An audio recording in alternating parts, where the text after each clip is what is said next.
మహేష్ అని మన సంఘస్థుడు క్రిస్మస్కి ఈ తర్వాత డెకరేషన్ ఎప్పుడు చేస్తుంటాడు కదా. అబ్బాయి వచ్చి ప్రార్థన చేయించుకున్నాడు వాళ్ళ కుమార్తెకు కుమారునికి. మరుసటి రోజే కాల్ వచ్చింది. కామన్గా ప్రార్థన చేసి పంపించాను, కాల్ వచ్చింది.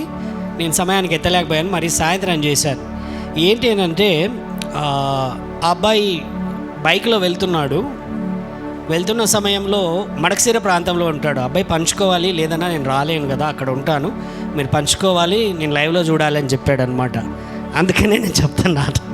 సో ఏమైనదంటే వెరీ యాక్సిడెంటల్ ప్లేస్ అంటది.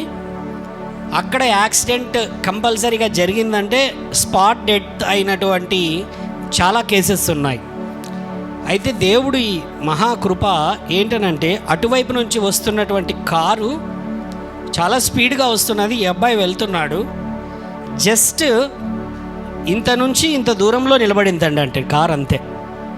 ఆ స్పీడ్లో ఆ అబ్బాయిని ఆ కార్ యాక్సిడెంట్ చేసినట్లయితే స్పాట్ డెడ్.